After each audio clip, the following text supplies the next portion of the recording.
have such sights to show you. You're all going to die tonight. Well, hello, my sweet tortured souls. We're back for a second half of the season. Miss Violet's Underworld, deeper and darker, back again to rock your world. On this week's episode, joining me, as always, he may have found the spare keys, but he can't find the door. It is, of course, the speaker, Mr. Jimmy Clifford. How are you doing, honey? I'm all right. It's been a nice little break. Like you say, I raided the store cupboard. I found a lot of pineapples with certain people's names on, but I also found some keys. Well, they do say out in the world there's a bullet with your name on it. Well, we've got pineapples with your fucking names on it. So just put that in mind in the comments section. While we're at it, please remember to like, comment, and subscribe. Thank you very much, my sweet tortured souls. But rocking on into this week's episode, before we jump into the screams of the damned from the comments section, there's a little hint as to what we're going to be covering tonight. 1, 2, Violet's coming for you. 3, 4, Jimmy's at the door. And up first, with the screams of the damned, we have Tony Harris. Oh, Ooh, horror posted the right after, Calico Crichton. we took our break. Wow. Like literally, like I think the day after we were like, "No, we're done for the month now." It's like, you fucker. So Tony goes on to say in our horror remake triple bill. Yeah. Evening, guys. The gauntlet has been thrown down, and I accept the challenge. Nightbreed will have been watched by the time I record the next video. Scouts honor, like you were in the Scouts. It disappeared, hasn't it, Violet? Yes, yes. That's foreshadowing. Some foreshadowing. Looking forward to it, as I've read quite a few reviews online and they all seem to agree that's one of Clive Barker's bests. So leave it with me. I'm on it. How many times have you said that though, Tony? How many? Loved this episode as I enjoy a good horror remake. Shame they are few and far between. We'll get into that a little bit later. But the good ones are usually really good. Yes, that is one thing that we sort of agreed on during the preliminary scouting of this half of the season. And when we did those episodes, we were very much like, these ones are good because it takes the almost cartoonish gore of the originals because of budget restraints and whatnot back in the day, and it makes it much more realistic. The Evil Dead being one of them, where okay, the special effects for their time were great, they were okay, but by today's standards, they're very They're dated. they're dated, but They're dated, but acceptable. they're still good. They're still good, though. The remake just took all of that and made it much more real, much more physically accurately looking, and that to me just added a whole new level to the gore. Yeah. So yeah, but spoilers there. Evil Dead case in point, as we just said. Yes. I had the same reservations as you when I first heard about the proposed remake. Like you, boy, was I wrong. As Jimmy said, the comedy element from the original definitely gone and replaced with full-on horror. I can't remember the nail gun scene, but I'm guessing it was quite nasty. Maybe I need to rewatch. Yeah, I'd give it a rewatch. Yeah, no, rewatching this one's a good one. That scene alone is just worth your viewing time. Yeah. Somebody forgot the health and safety manual that day for that. Yeah. What I do remember about this movie is how genuinely horrible, nauseating, and unpleasant it was. I'm glad I watched it, but I didn't expect it to be as nasty as it was. I'll give it another watch for sure, but I really need to psych myself up for it. It's a movie that had pushed anybody buttons, and if Miss Violet put, Yeah. it's got to be effing bad. Poor old Jimmy Lee. This movie. Wow, this is a long one here, Tony. This movie must have been one hell of a baptism of fire, but you did it. You got through it, and well done for that. Yes, that's Thank you very much. Tony had to say Yeah, about no. the Dead remake. The remake, having watched the original, You went into going, it can't be that I was bad. like, it can't be It that can't be bad. that bad compared Can't to be the that bad. original. Oh boy, was I wrong. That one really, I think I started with that one that week, and that pushed. And you watched it on your own as And I well. watched it on my own. I honestly thought about pausing it or potentially noping out at a couple of scenes, but no, we'll do this one. I managed it, so yeah. And coming out the other side, I would go back to it. So it is very, very good film. It's like a car crash. I did, despite it, I enjoyed it. It's one of them. It's like a car crash. You know it's a scene of quite horrific torment and horror, but you can't look away. Yeah, And how hard you try, you can't Yeah. look away. And the fact it's on DVD now, it's like a Blu-ray and that, it's like, Yes. at some point I will go and revisit that car crash. Right, Tony does go on to say, The Crazies. I have both versions on Blu-ray, but I have yet to watch either of them. For shame, Tony, for shame. I don't know what that was all about. Don't worry, it's fine. I mean, he's got both of them. I've still yet to watch the original. I have the feeling they're going to be next two gauntlets that are going to be launched at me. Yes. Fucking yes, right now. Own them. Both. You have to watch both versions and then tell us your thoughts on both versions. Not just go, they were both good in their own way. No, I don't want that, Tony. I'm being I'm letting my domineering side come out right now, Tony. This is a direct challenge to you, Mr. Tony Harris. I heard a squeak at the storage door with the pineapples. I think somebody's rattling. Yep, right.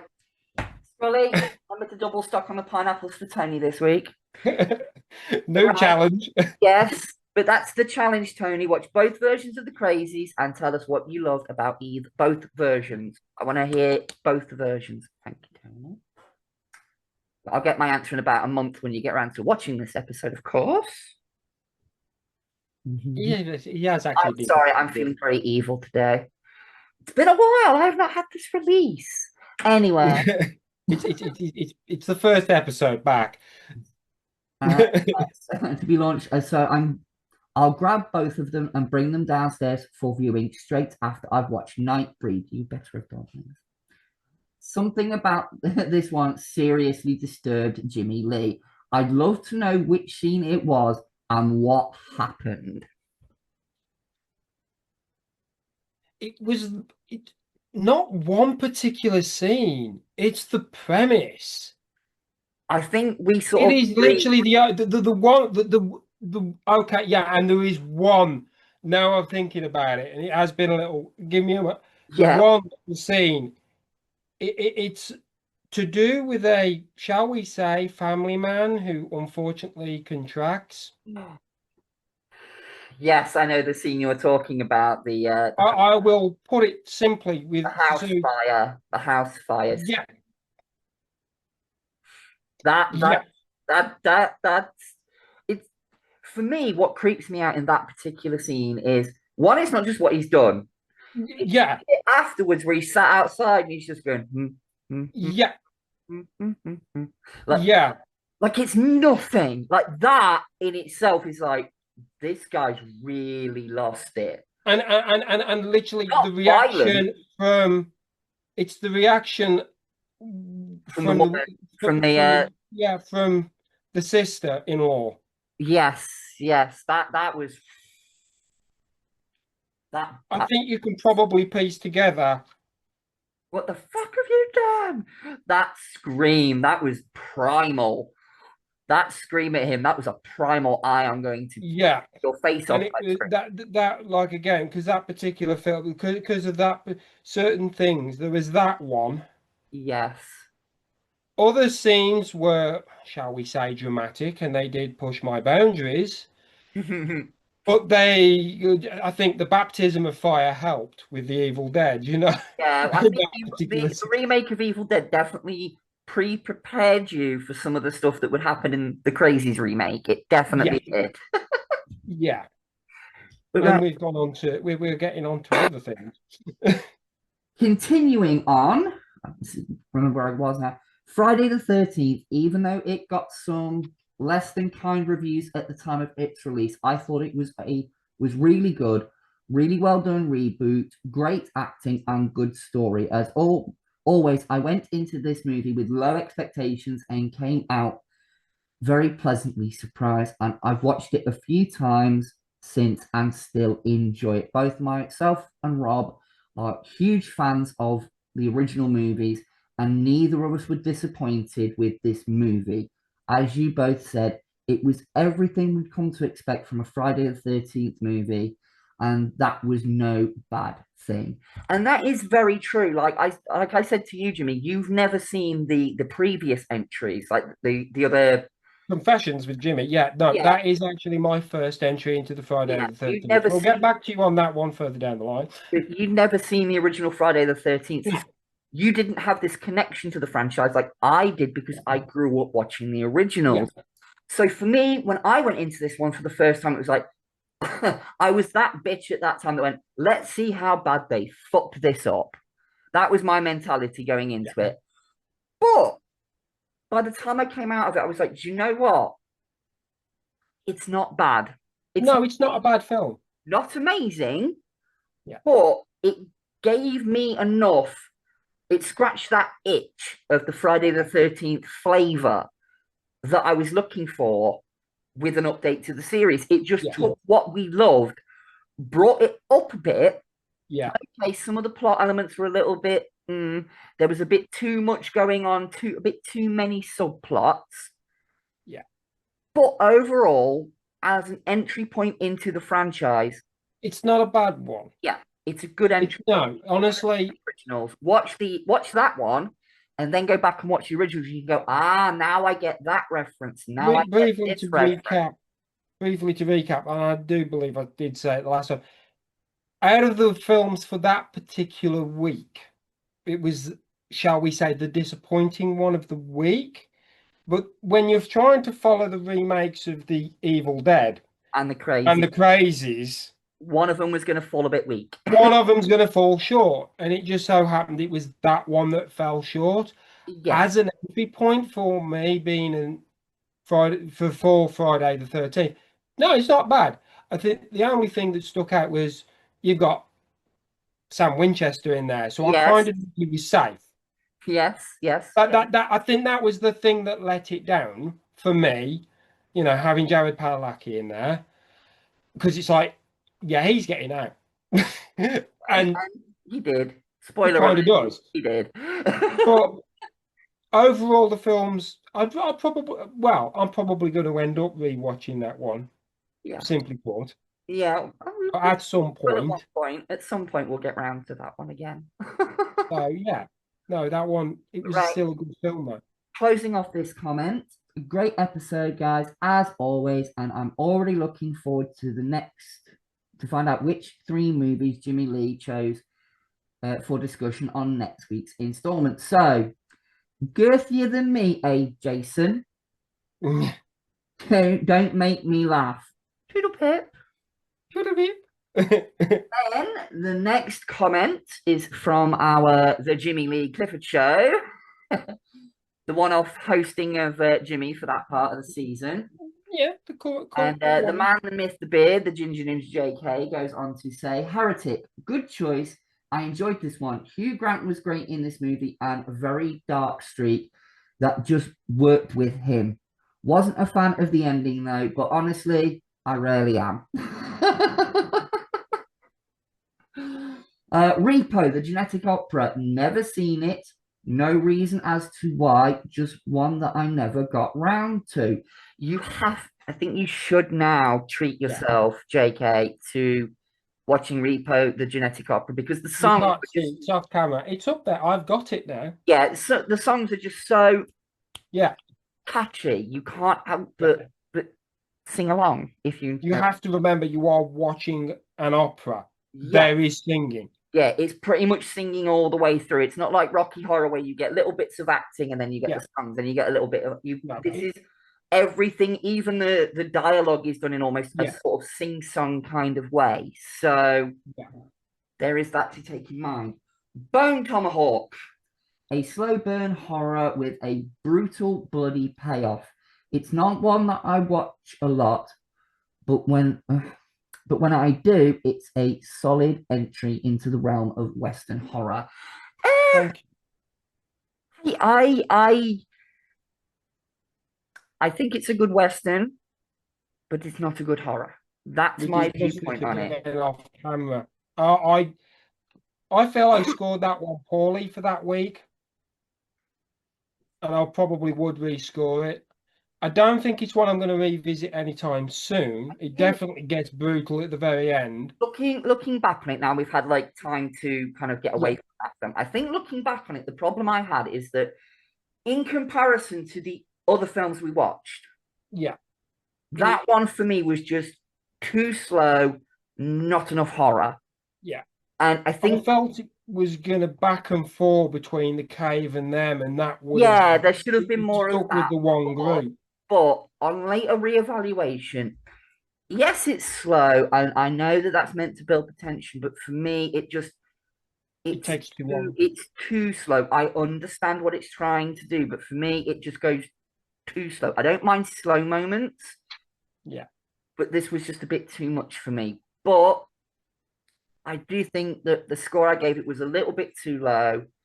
And if I was to rescore it now, I'd say it's maybe a 4, or three and a half, somewhere between 3.5 and a 4 out of 5, because I think I'd rescore it at about a 3.5. it's a good film. It is a actually a film, good but film.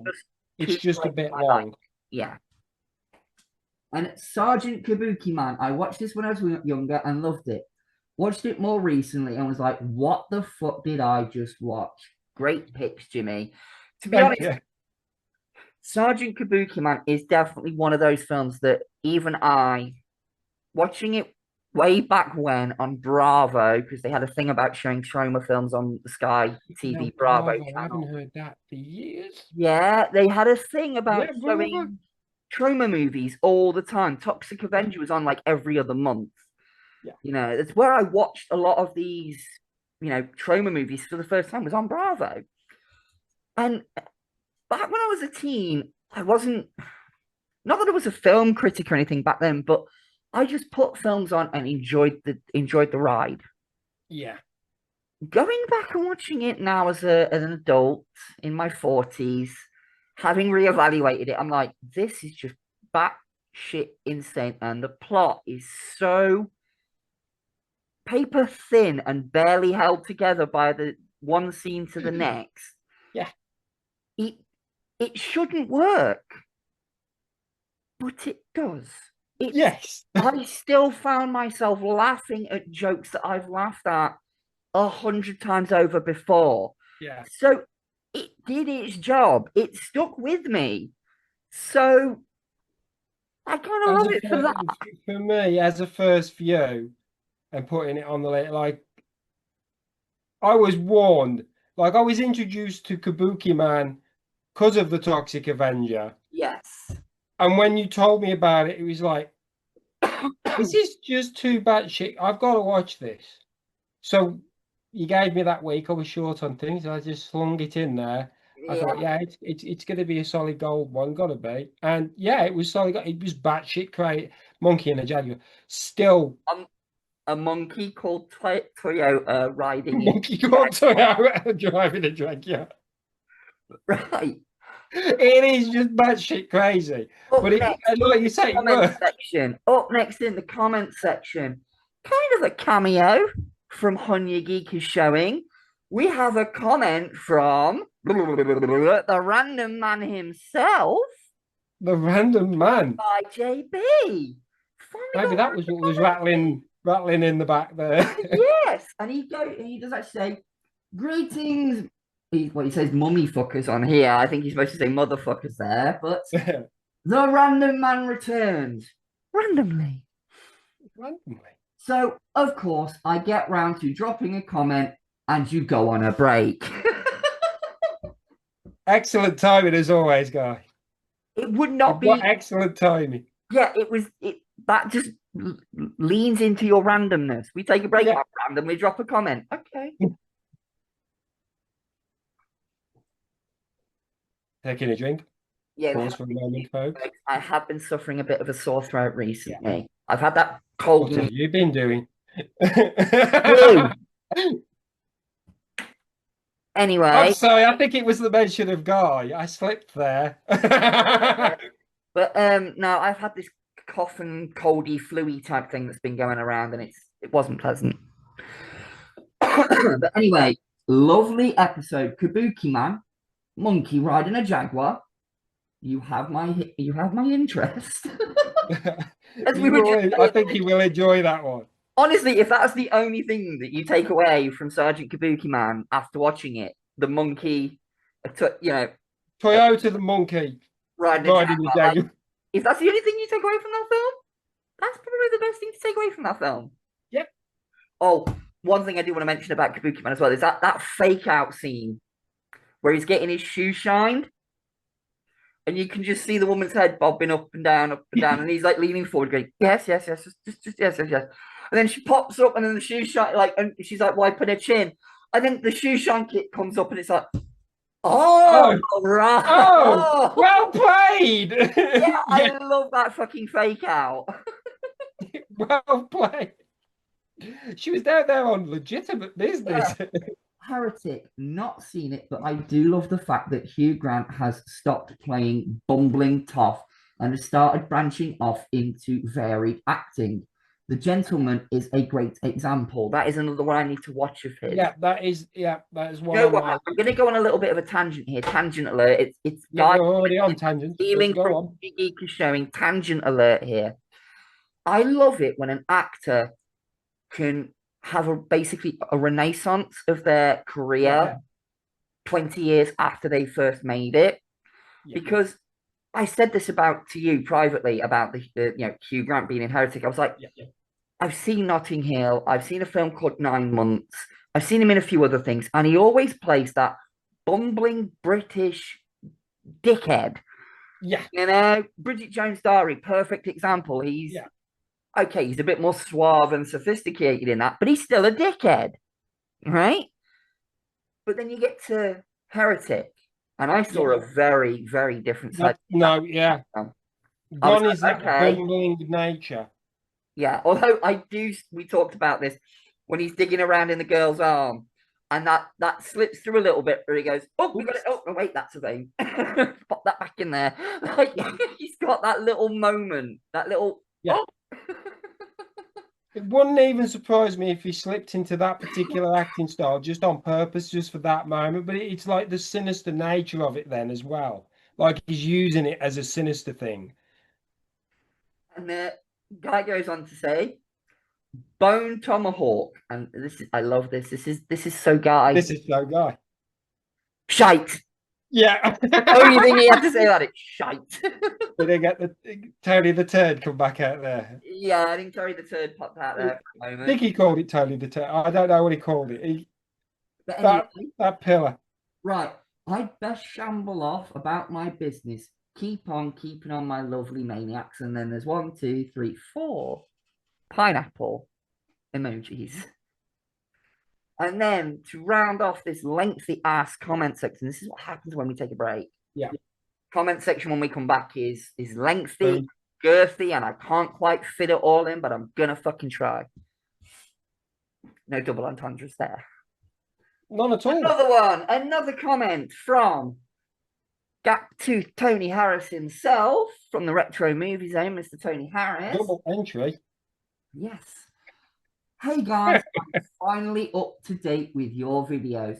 and I couldn't be happier. This is from our Jimmy Clifford show. Let me get this out of the way before I say another word. I still haven't watched Nightbreed, but I have at least a couple of weeks before your next upcoming, before your next episode, and I'm very confident that I can make that deadline and avoid any pineapple unpleasantness. We do Disclaimer. know. We do know that you have watched Nightbreed now, and you. It has been removed. We know. We saw. I did see it. Yes, on the Facebook. During our time off, you mentioned it in the retro movie zone that you'd finally watched Nightbreed, both versions, the theatrical and director's cut, and you loved it as much as we did. So, kind of glad that we thrust that film upon you, and you enjoyed every last moment of it. Of course, stop with these. Now you're going to need to stick your Crazies copy up behind you or something, I reckon. Yeah. That way I'll get the Crazies done. Maybe we found the formula. But if I still had a nose, I'd tap it. Yeah. Too much got me a marching powder. Oh dear.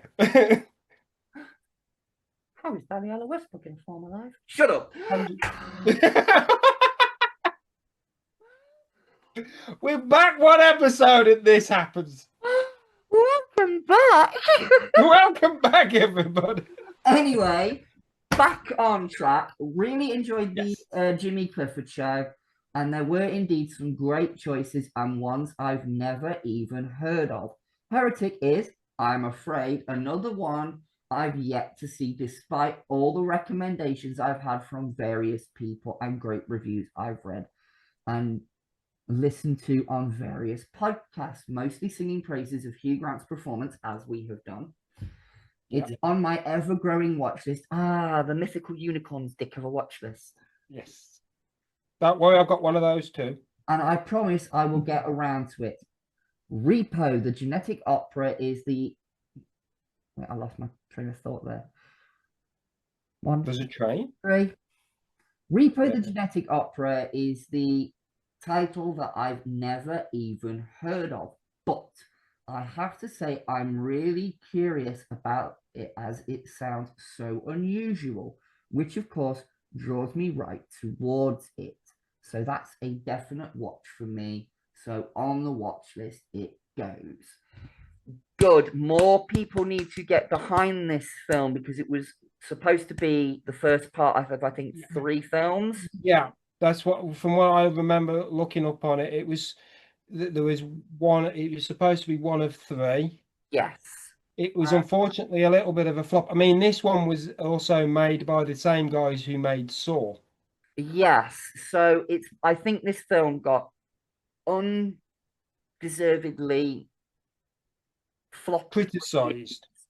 Back in the day. And I think it is definitely up for more of an analysis. And I have to say the standout performance for me in that was Anthony Stewart Head. Like, I'd watched him as Giles in Buffy for so long that in my own head, that was who he was as a character. Like, that was the sort of characters he'd play. And then you watch Repo, the Genetic Opera, and you see a side of him you've never seen. Yeah. And he's playing a very different character. Oh, Giles. And he sings. I never thought I'd look at a librarian like that. Oh my God. But down go. Yes, moving on. Bone Tomahawk. Here we go. Slow burner and one of the most unpleasant films I think I've ever seen. I actually did a standalone review of this one years ago, which I'll post and tag you both in. I will say, though, that I thought the film itself wasn't bad at all. It was just the levels of violence which were way above anything I was expecting. It was kind of lacking for me, but I think this is more about me than it is about you, Tony. Yeah. When it gets going, it gets going. From what I thought was going to be a slightly violent Western, which it mostly is, got that one wrong, didn't I? Never got into... sorry. Stop point there. Yeah, for me, I think there should have been more of the gore scenes. Like Yeah. these things living up in the caves were made out to be these big scary It things. should have been a bit, yeah. You didn't get to see them be being the big scary things. Like, they're meant to be cannibals. Let's have a scene where they're chowing down on somebody's foot or an arm or something, Like, show us why we should be scared of these things. They're in it so little that the fear of the creatures themselves isn't really there. It's more the fear comes more from what's going to happen to the people, and it's like, well, then I'm not scared of your monster. I'm scared of what's happening. There's a difference. If you're going to set up a good horror movie monster, you need to tell us a reason why we're scared of these things. Just saying. Jason, he's an unstoppable killing fucking machine. That's why you're scared of Jason. Freddy can get you in your nightmares. That's why you're scared of him. Michael Myers is a dude in a Shatner mask, but he somehow manages to get around a lot. That's why we're scared of him. He looks like Shatner in a fucking set of overalls, carrying a kitchen knife. Yeah, he's got mechanics to do. It's got like a kitchen knife with him. It's like Gordon Ramsay on crack. He's confused about his career. Yeah, He wants to be a mechanic chef. Chef And mechanic. star in Star Trek. Why not? How Captain Kirk let himself go, didn't he? Tangents. way off track. Yeah, we Way haven't got off that, track. mate. Let's get back onto this. We'll never get the Right. episode. I never got into the trauma films. Not sure why, as I'm sure some of them would have been right up my street. Yeah, you have to watch Toxic Avenger. Methinks it's time to put that right, and Sergeant Kabuki Man sounds like a good starting point. You can't go wrong with Sergeant Kabuki Man. It is it's a product of its time, Tony, but it's Yeah, just go with the vibe. Go with it. Unless, of course, you have a better suggestion for me.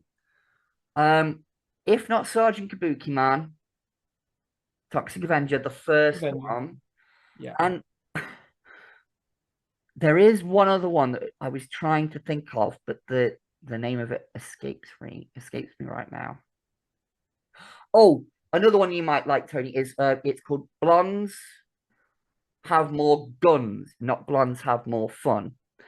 And it's basically a detective-y type character investigating a string of murders. And it's basically Troma's version of a film noir. So that might be a little bit up your street there, Tony. I think it's called Blondes Have More Guns, but I could be wrong. Oh, and another standout one is Chopper Chicks in Zombie Town. And I suggest that one because it's got a very early appearance. In fact, the very first acting appearance of Billy Bob Thornton. Oh. So, There you go. Angelina Jolie's ex, That one. Episode, guys, and I'm really looking forward to your triumphant return in a couple of weeks. It's been a bit longer than that. A little bit. Your break, and I'll catch you again soon. Toodle pip. And that, my sweet tortured souls, is it for the screams of the damned in the comments section. And I'm nearly losing my voice, and we're barely into the goddamn episode. And it's a big episode. We got about 40 minutes to try and crank everything in here. We're not going to be. I don't think we're going to make that deadline. It might be a bit longer. But right, we'll swing straight into tonight's episode. We kind of teased it with the little song at the beginning. We are covering the Nightmare on Elm Street franchise from film number 1 all the way up to the remake. So, here it goes. Changing things up a little bit and trying to put Jimmy, stroke him off a little bit. Wait. Oh, no. Not again. Oh, no. Again. I'm going to quickly touch upon the 2010 remake of A Nightmare on Elm Street because we'll be doing that because we can do this one quick. You had previously seen that one. I have previously seen that one. And I'm going to echo the random man with his thoughts on Bone Tomahawk. And I'm just going to say, shite. Don't bother. If you like the originals, do not bother with the remake. It will just tarnish your memories of Freddy. I actually, I'm bored. I am borderline physically hating this film. I get a physical reaction when I see it on like the shelves, like, oh God, not that piece of crap. Ugh. Now, Jimmy. now, before we had done the rest of this episode, I had never watched any entry in the Nightmare on Elm Street franchise at all. This was my entry point in 2010. Yes. I wish I could go back and get my money back because Because I'm going to echo the same sentiment. Shite. Predictable, not Kruger-esque shite. It was a bad entry and actually probably put me off doing this you've seen the light. because of that. You've seen the light. So that was my entry point in here, but we've got to this. So Yes. I think that's enough of the 2010 Without remake. further We'll ado, cover the last one first. let's rock this train along. We're going to go with A Nightmare on Elm Street, the original, released November 9th, 1984. A budget of 1.1 million. Bear that in mind for later. Box office 57.1 million. Starring Heather Langenkamp, Robert Englund, John Saxon. I'm going to throw it straight over to you, Jimmy, so I can rest my voice a little bit. Your first thoughts watching the original Nightmare on Elm Street in 2025? Had I not watched the 2010 first, I'd have probably watched this one a lot sooner. Yeah. It was a much better entry. Very much a better entry. Just the overall premise of it, the way it's done, everything about it is just far superior. You know, Wes Craven and the very, very first, or it's his debut, isn't it? Johnny Depp, you didn't mention. Yes, Johnny Depp. Sorry, Johnny Depp turning up. Johnny Depp does feature in the film, and it does list in the credits introducing Johnny Depp. It is his first on-screen role. So yes, yeah. thank you, Nightmare on Elm Street, for giving the world Johnny Depp. The gift that keeps on giving. Yes.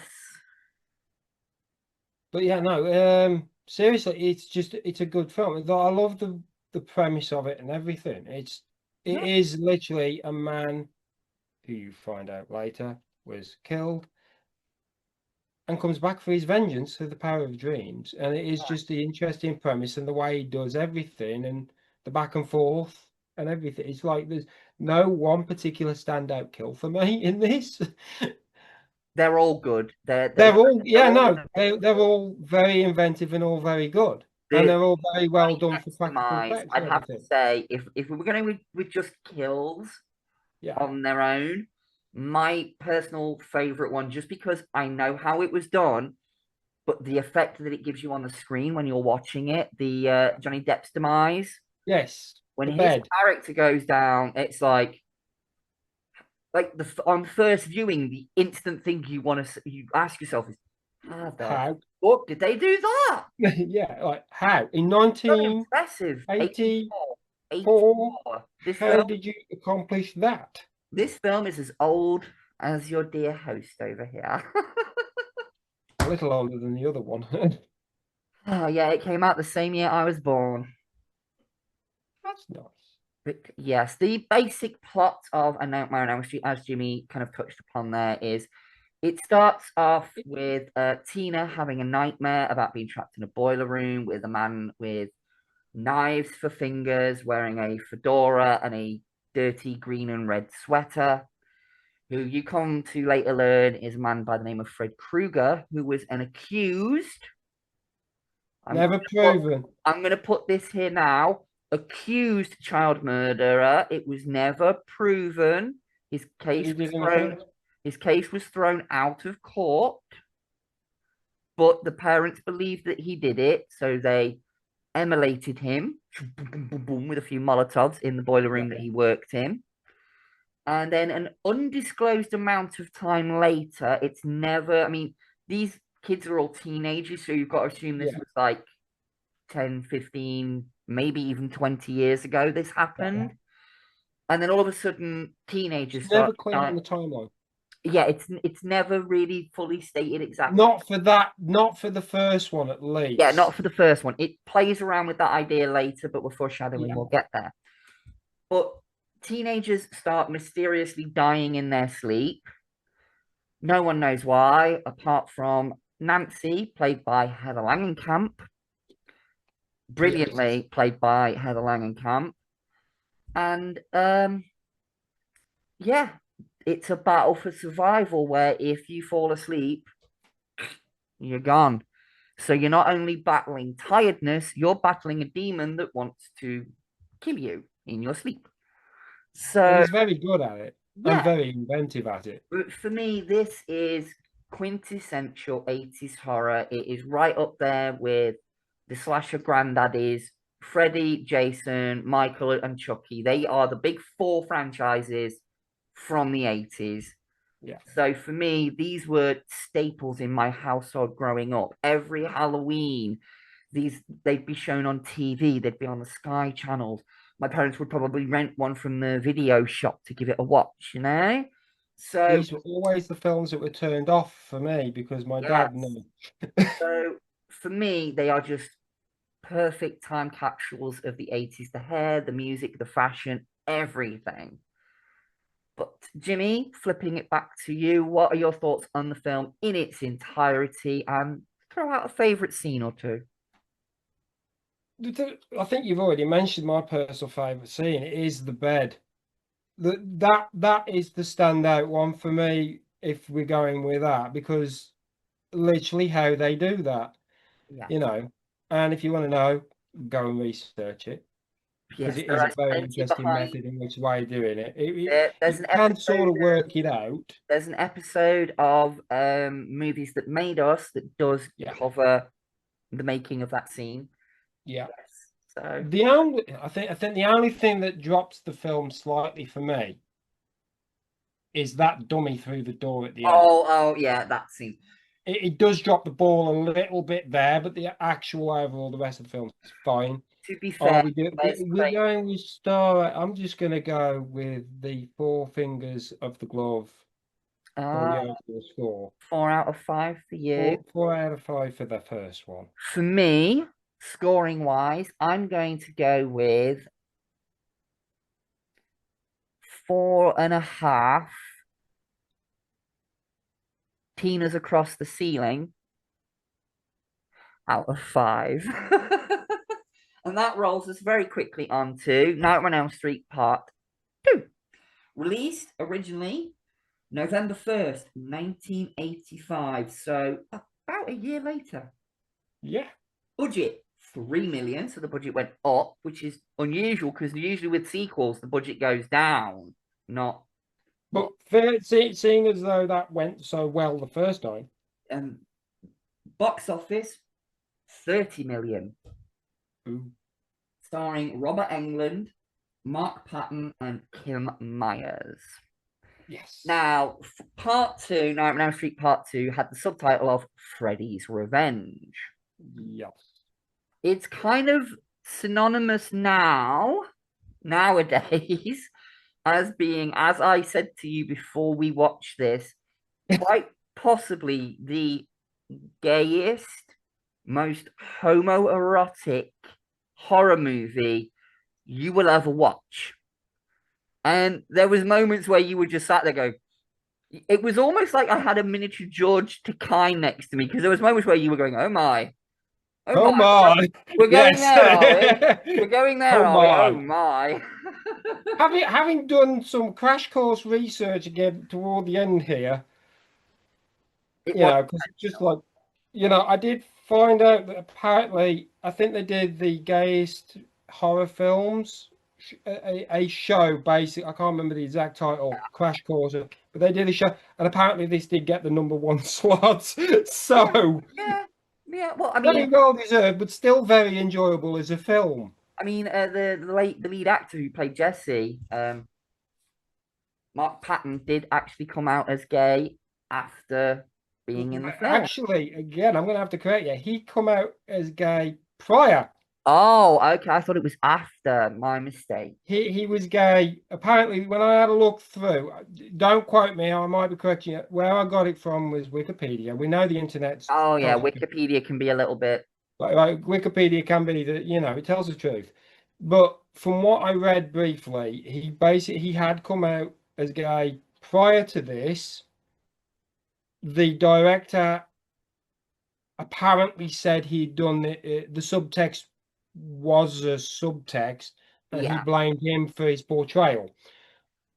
But later on, Sorry, my phone confirmed, alarm. yeah, he might have thrown some things in there on purpose. Sorry about that for interruption. That was my phone alarm. But yes, so effectively, it may very well have the deserving title of gayest film ever. But as an entry for, I really enjoy it. no, it. still, despite all of that extra stuff Yeah, mentally I mean, struggling. to quickly go over the plot for the viewers at home who may not have seen the Yeah. franchise, it's set 5 years after the events of the first film. Nancy's house has since been emptied. She's moved on. She's no longer there. Jesse and his family have just moved in. He's having reoccurring nightmares, and slightly different to the first film. Rather than Freddy being To the brought first forth, one. more instead of Freddy being brought forth out of a dream, he's trying to get into the real world through taking over Jesse's body. Yeah, It's like a body yeah, horror. There's parts where it's almost body horror, yeah, like the bit where he looks at where you see him scream and you can see Freddy's yeah. eye moving around in the back of his mouth. Like there's moments of body horror in it. I will say that, but I actually really enjoyed this film. I still enjoyed this film a lot, actually. Yeah, Yeah. for what it was, So, it delivered. There was more Freddy. yeah, There was more carnage and gore, and I think Robert, it showed more of Freddy's more manipulative side that he can do. yes, it does. I feel like Robert Englund started to play that more manipulative, and definitely some of the one-liners are starting to come in. Yes, yes, definitely. So, yeah, You've got the body, I've got the brain. yeah. Yes. And side note, bit of trivia. Will Smith actually did a song called Nightmare on My Street that was inspired by Nightmare on Elm Street. And the line, you've got the body and I've got the brain, does actually appear in that song. So that song is essentially telling you the plot of Nightmare on Elm Street Part 2. So There you go. if you've never ever heard that song, go out on the interwebs, see if you can find it. Probably something I will listen to. Yes, yes, But yeah, this film was very good, just generally. yes. Like it, And very much like the first film, it left it on that sort of cliffhanger of you don't know whether it's a dream or not a dream. yeah, And I kind of like that. That's sort of yeah. a staple. Well, I say it's a staple for the franchise. They kind of omitted that for the third one. But anyway, It's like, and I liked the way it ended where it began. It's yeah. the nightmare he's having at the beginning of the film that leads to the end, sort of thing. There's that, and they did that section where he repeats the dream. No, They that's not this one. Was that the? Oh, That's see, a later one. this is what happens when binge watch happens. Anyway, let's move on. on to A Nightmare on Elm Street Part 3, my personal favorite in the whole franchise. We missed scores. We missed scores. Oh, part 2. Okay, let's. Part 2. I did. I'm going 3.5, and I can't remember because we binge watched it. Fuck. Okay, well, you're I'm going to go 3.5 stars with this one. 3.5 just stars for that one. Okay, well, for me, I'm going to go with 3.5 exploding lovebirds out of 5. How did I not remember that? 3.5, 3.5 paddles in the shower. That's what I was thinking of. Yes, with the towel. Yeah. Yes. Anyway, See? It's what happens when we race and put things off. Sorry about Part that, guys. three. Moving on to Part part three. three. My personal favorite in the franchise, A Nightmare on Elm Street, Part Three, The Dream Warriors. And it was the first in the franchise to get its own song. Anyway, A Nightmare on Elm Street Part 3, The Dream Warriors, was originally released on February 27th, 1987. So 2 years later. It took a little bit of time to work on this one. Yes. I mean, the one and two came out like literally a year apart. That's quick writing, quick shooting, quick get it back. Yeah. This one, I think they left a little bit longer to, and Wes Craven came back to do this one. So it kind of shows. Hence we got Nancy back, the original Heather. Yes, I was going to get to that. The budget was somewhere between 4.3 million and 4.6 million. The box office was 44.8 million, starring Heather Langenkamp, Robert Englund, and Patricia Arquette in an early role. Now, the premise for this one is a bunch of teens who have been having nightmares about Freddy are holed up in an institution by the name of Western Hills, trying to help them get over their fear of sleep and also I have to say it this way, unfortunately, unaliving, because that's the way the staff are looking at it, that these children are unaliving themselves, not that they're being killed by Freddy. So, Yes. But yes, as Jimmy said, Nancy does return to help these children combat Freddy. And for a while, you think they succeeded. They bring up the whole idea of dream powers and Patricia Arquette's character Kirsten has the ability to call people into her dreams. Don't quite get how that works, but okay.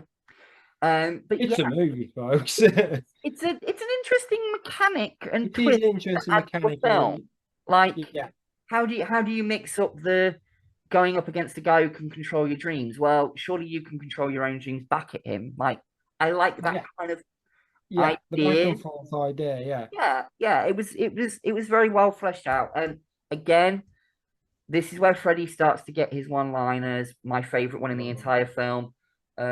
This is your big break in TV. Welcome to prime time, bitch. Smash. Yeah, and then the later on they showed the same room and the TV's gone, but there's still a big fucking ass burn mark on the wall. Like they didn't quite get the cleaning right there. Bob came and did that. But bonus points for continuity there. Yeah, no, bonus points for continuity.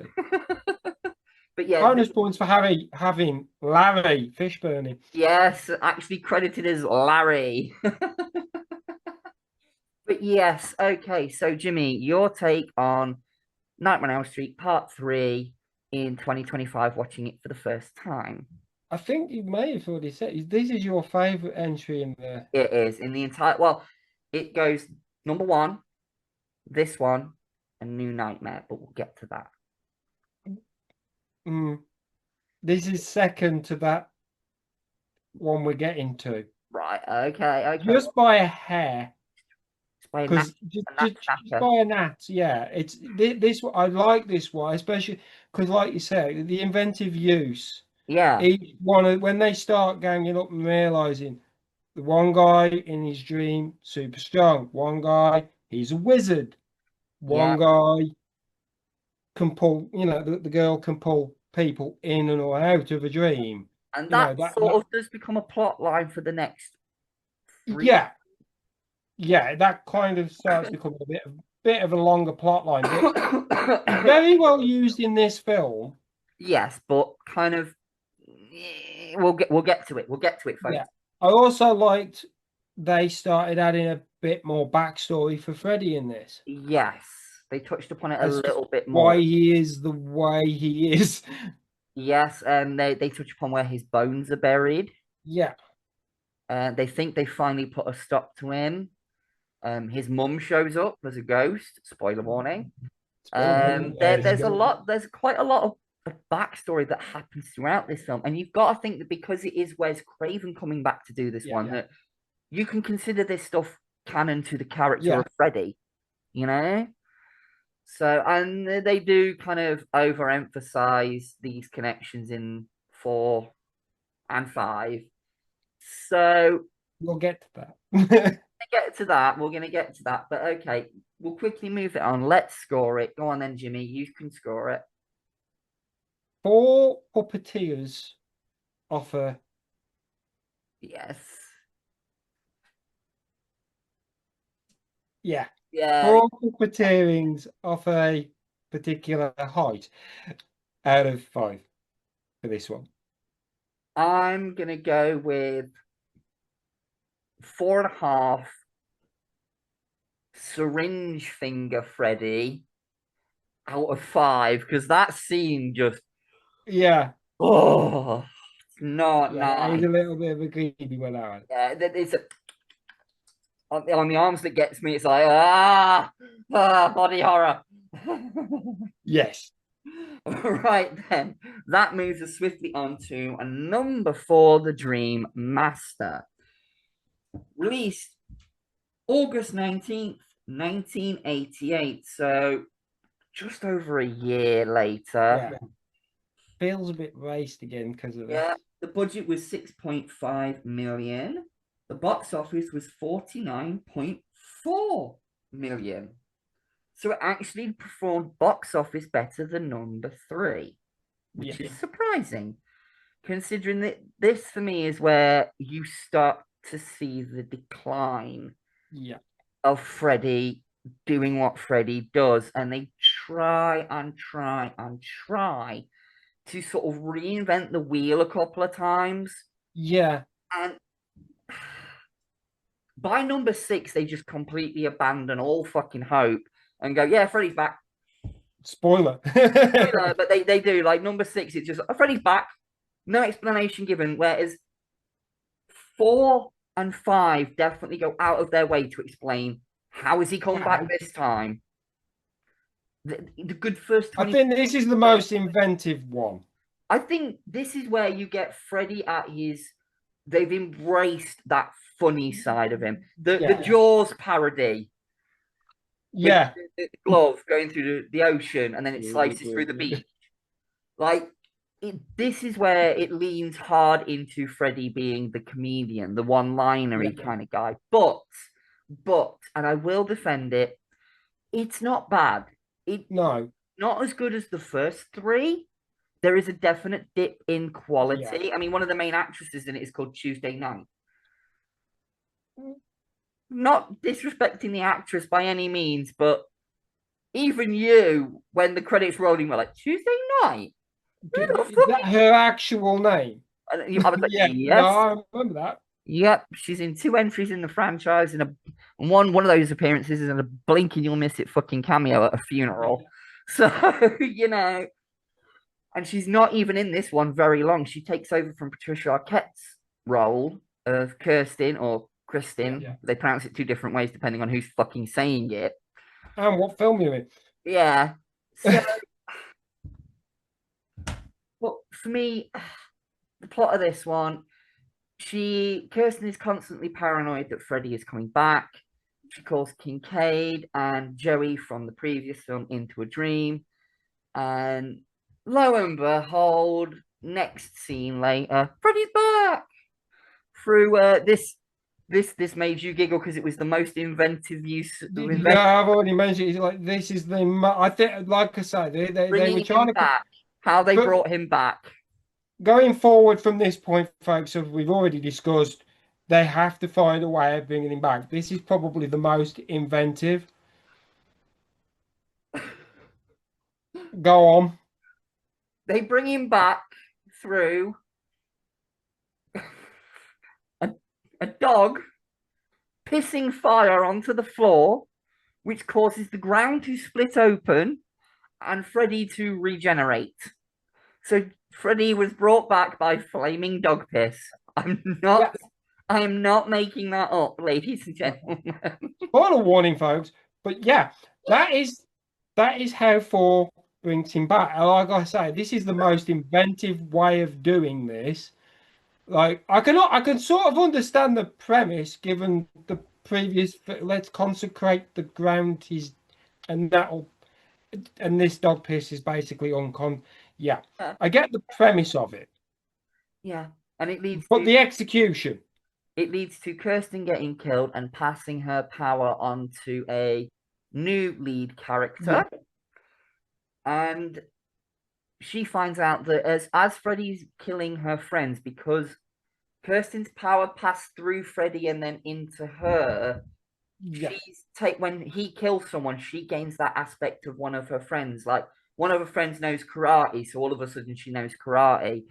Kirsten used to smoke, so all of a sudden she smokes. It's like, oh, okay, I can kind of buy that. Okay, dream powers are now Well, swappable. it's because Freddy's taking their souls and she's getting a bit of their soul along with the dream powers. So it's like, so you're a little bit like Freddy yourself, then, are you, love? What? I don't quite get where they're going with this, but all in all, it's very good, and it does contain, although it's not my favorite in the franchise, it does contain my favorite kill, which is the girl with the cockroach arms. Yeah, that is That is creepy as all fucking hell. Yeah, it's creepy. It's very that particular scene is very Again, well body horror. Yeah. Body horror seems to be where my ick factor is. Like The Thing, I love that, but it is straight up body horror, and that's what gives me the ick with it. So I think that's the same with this film. Like just these little moments of body horror. It's like, yeah, something just to freak you out. yeah. But they defeat Freddy and send him back to the underworld once again for another year? Yeah, literally a fucking not even. Yeah, yeah. It's like he takes a yearly hiatus. Yeah, but we'll do scores for this one. I'm gonna go with mine first. I'm gonna give it 3 lady with bug arms out of 5. 3 dogs taking a waz out of 5. That moves us very swiftly and very very swiftly on. A Nightmare on Elm Street Part 6, The Dream Child. Released in August 11th, 1989, so not even a fucking year later. Budget of 8 million. Box office 22.1 million, showing that although the budget may have gone down, the box office was still outmatching. It's still high, yeah. It was still being profitable. The franchise, it's still like a successful series of films. Yes, and this one stars Robert Englund and Lisa Wilcox, and it sort of carries on directly after number 4. Like, picks up with like the same girl and her boyfriend that survived the previous film, graduating high school, talking about going to college. Then Freddy comes back. He's reborn again, literally, in this regard. He's reborn. I'll leave it Who's maybe in the name there. Yes, although I do like the scene where they show the 1,000 maniacs, the 100 maniacs that his mother was locked up with, and they do that one pan across, and Robert Englund comes right up in the camera. Yeah, I was like, that's the other little bit of trivia. It started off as a little thing. He has to make an appearance in every film without makeup on. Yeah, at least one scene. I think it's like not a cameo thing, but it's just something to give him an actual on-screen presence without the makeup. And we did miss out from the previous film that one appearance where it's Robert Englund in drag as a nurse. Yeah, we did miss. They do get inventive with some of them. Yes, but part 5 for me, this is where they were definitely spinning the wheels of what can we do with Freddy. It retreads basically the same basic plot of the previous film. It's still got mentions to stuff from the 3rd film. The only twist now is that because she's pregnant, the main character, because she's pregnant, Freddy's getting at her through her child's dreams. Yeah. Whereas in the previous film, it was through her daydreams. She'd have daydreams and she could see what was happening to her friends. Yeah. But in this one, it's through her child's dreams, hence why it's called The Dream Child. And then it turns out that Freddy's feeding the souls of her friends to a child to be reborn in the real world through her, kind of. Like they Yeah, hint at that, but they never this is commit. where this is why I feel like this is where this franchise starts to drag on Yeah. a little bit. I'd say, Firstly, I'd say for this one, for me, I'm going to go straight to scoring with this one so we can move this yeah, train along a little bit. For me, this is on par with number 4 because it's a lot of the same people working on it. It's the same effects company. It's the same girl carried over from part 4.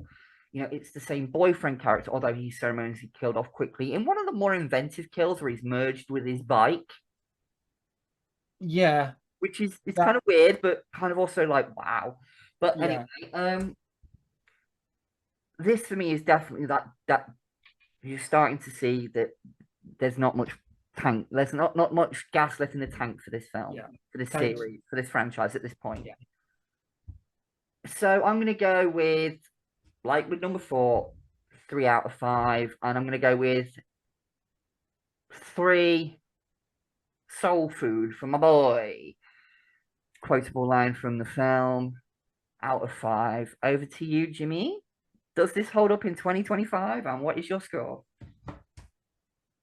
This is one. I wouldn't want. This is where we start hitting the one and done. Yes, most definitely. This is where I start. This is where really started hitting the one and done. I'd consider rewatching 4. I definitely rewatched the first 3. There is one other one we'll get to. Definitely. But this is the beginning of the one and done. Yes, most fucking definitely. And it is literally it's better than ultrasound. 3 out of 5 better than the ultrasound baby in the womb scenes. Yes, yes.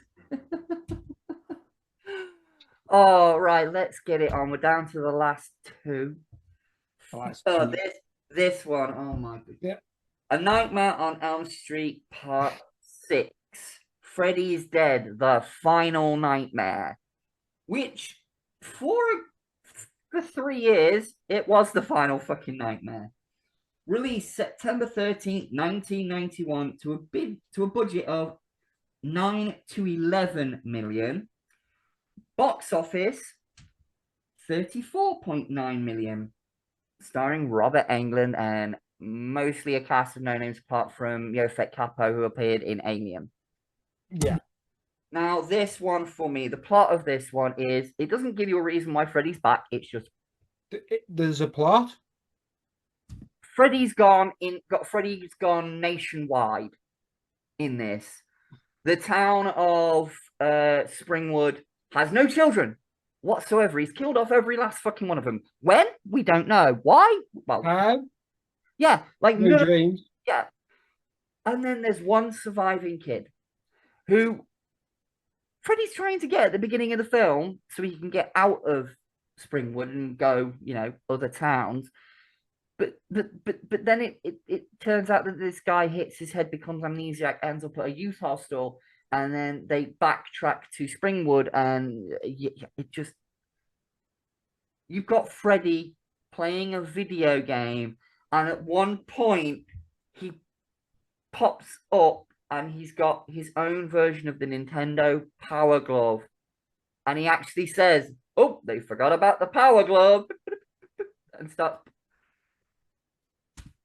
I'm sorry, but no. And they reveal one cool cameo is Alice Cooper pops up in this film as Freddy's stepdad. I think that's the most notable thing. Yeah, yeah. It's revealed that Freddy originally got his powers willingly while he was being burnt alive from what they are now known as dream demons, who look like floating raisin sperm with big red eyes and weird fish mouths.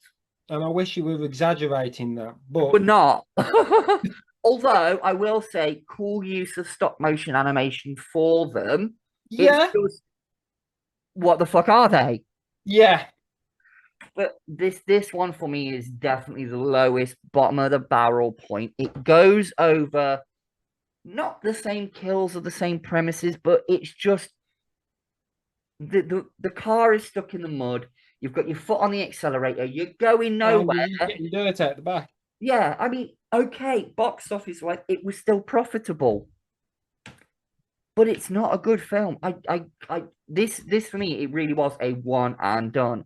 I only rewatched it with Jimmy because we were doing the franchise run through. It's I'm literally only going to watch it on this particular. I don't intend on revisiting this one, folks. If you're into your Nightmare on Elm Street, if you're doing a series watch through, like watching all of them, yeah. fair enough. If you're a big Freddy Or, fan, yeah, by all means, maybe you've got a different opinion of it. I mean, the thing that sticks out for me, and it is so layered with cheese. Don't forget your glasses. oh yeah, in the scene that got it for me was the almost Roadrunner Wile E. Coyote cartoon scene where Freddy's there pushing a bed of nails, and as he pushes it into place, he goes like slumps down against it, turns to the camera and goes, oh, as much to say, "Are you happy now? You see what I'm reduced to?" Like it's almost Yeah. like Freddy's like, You know what? "This is what I you want." actually, yeah, no, that is literally one of the highlights as well. Wait, That is one yeah, of the, but for the wrong reasons. but for the wrong reasons. Yeah, You know, if your horror movie, the only thing you can really remember about it is the funny moments of it, I think you've kind of failed as a horror movie. But I think it was just not oversaturation, but it's at that point with 6 films in. yeah, Freddy stopped being scary 3 movies ago. yes, You know, in the first movie, he's very, very scary. He is. yeah. No, he is. But by number 6, he's there for comedic sense almost. He's there because it's Nightmare on Elm Street. He's got to be there. Yeah. I think you can. I think you can even sort of tell that with Robert Englund's performance a little bit toward these latter entries. Yeah, he's definitely leaning more into the comedy side of it. Yeah, But right, I'm here, folks. let's move this on. I'm going to go with 1.5 Power Glove references out of 5. Wow, this might be the first watch one and done thing, but I'm going with 2. Don't forget your glasses. Yeah, you'll need these in the dream world. You'll need these in the dream world. Out of 5. Yeah. So yeah, this is a 2. But then we're moving on. On to the final film of the night, and quite possibly a comeback story, a redemption arc, a bit of a one last hurrah into the franchise from the original guy himself, Wes Craven. We have A Nightmare on Elm Street, New Nightmare, or as it was originally posted out, Wes Craven's New Nightmare. Yeah. They didn't even put the Elm Street on. They were trying to step away from the name Elm Street, I think.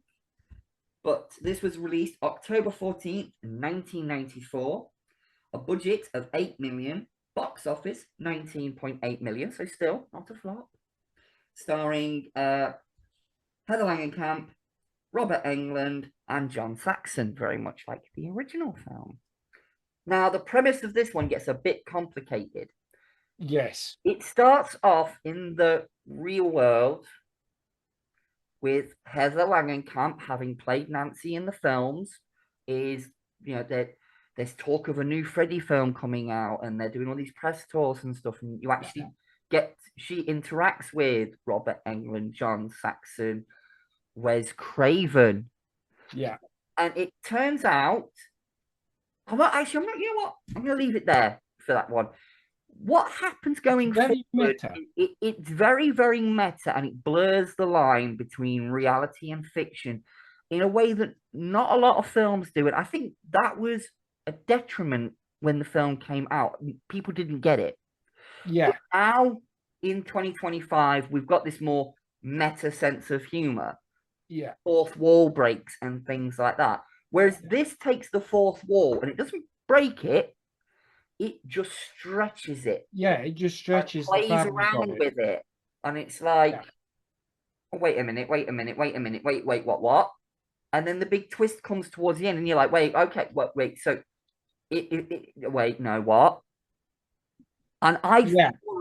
thoroughly enjoyed this one. It put the franchise back where it should be for me. Yeah. It It really made did. Freddy scary again. Yeah, it did make him scary again. Yeah. He did He pull them socks up and get that cap on right. He did this one. and I liked this one a lot. the redesign of the glove alone, Yeah. this one is superb with the added thumb claw. Yeah, yeah, Oh, you add an extra blade to Freddy's arsenal. Woohoo! yeah. And that He line, could use the four originally, but then with the extra yeah, no, he can use that too. my favorite line in the film, quite possibly my favorite scene in the film because it's an homage to the original, is where he's got the babysitter up on the ceiling in the hospital, Yeah, and he goes right up to her and he goes, "Hey kid, ever played Skin the Cat?" Like just the way he delivers that line, I'm like, yeah, that's old school Freddy. That's yeah, Nightmare One Freddy. yeah, You know, like I loved Robert Englund's portrayal of Freddy in this movie.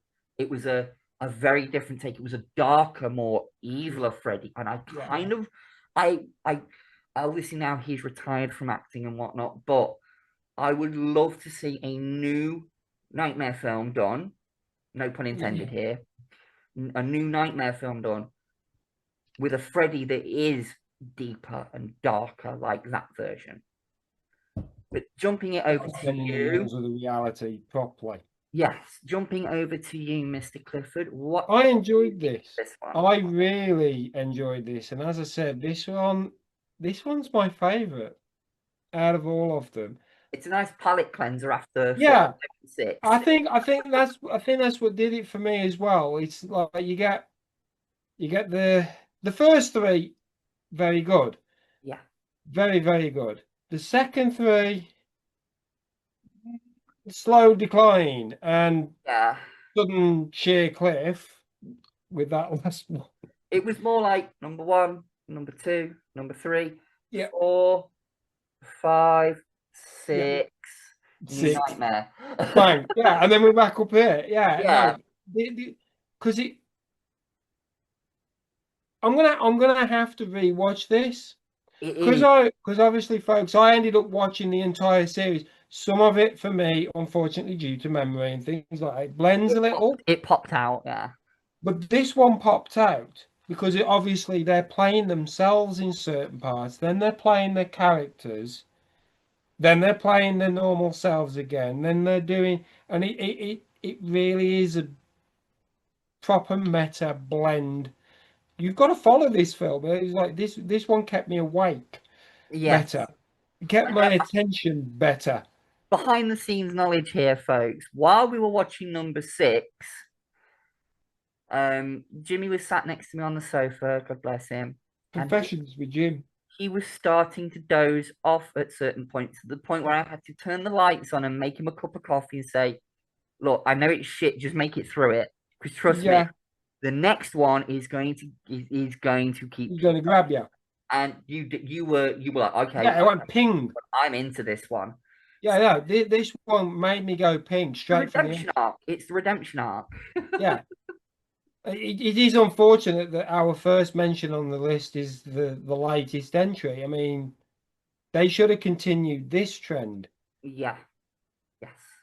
I mean, with the way Freddy can play with dreams and reality Yeah. and whatnot, I would love to see a new take. When I say a new take, I mean a proper new take. Proper new take, yeah. I mean, I keep seeing like teasers for this so-called Fred TV show where Yeah. it focuses on him before he became the dream demon. I kind of want to see it, but also kind of don't, because I think not knowing everything about a horror villain, I will say this, Yeah. whether it's Freddy, Jason, Michael Myers, whoever, the less you know, the more The scarier they are. yeah, the scarier that character can be, because it's like, what? Like, you don't get their motivations. Okay, Yeah. you could look at it from one angle. I mean, what if Freddy was actually completely innocent the whole time, especially in the first three? If he was, if he was supposed to be, maybe if he was completely innocent, he's getting what he's doing because of what happened to him. It's an Yeah, yeah. act of It's revenge. almost like you created the monster you feared. Exactly. So, I mean, maybe there's an alternate timeline where somebody did that. I don't know. Yeah. I don't know, because we all like alternate timelines around here. We do. Not that we work for the TVA or nothing. No, no, no, no. Oh, they might be on to us. That But yeah. the other door that I saw down the corridor. What door? There's no doors in the corridor. Oh. Anyway, that rounds up the Nightmare on Elm Street franchise, apart from Freddy versus Jason. But we've already discussed this off camera. We'll For get back to that one. going into a later season, we will cover the Friday the 13th franchise. But to date, if you include Freddy versus Jason and the remake, there's actually 12 films to So you cover. can see I had to do a lot of research, folks. That one is going to be Not a first watch it. when we take a 2-month break at the end of this half of the season, because we'll have much more time to break those films up over the space of a few weeks, rather than trying to watch 12 films in 1 week. It's a struggle. There are discussions off camera about certain things. Yeah, that no, we'll get to that about. later. We'll get to that. We'll let you guys know about that when it's more relevant. Did we miss scoring that last film? Yes, we did actually. Shit, I've been doing this all night. Sorry, I'm out of All right. It's a bit of it is folks. First one back. I'm a little rusty, but I'm gonna rate New Nightmare.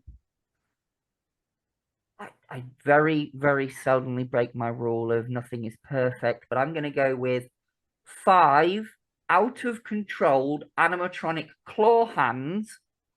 What a way to start a movie! Out of 5. Stole my scene.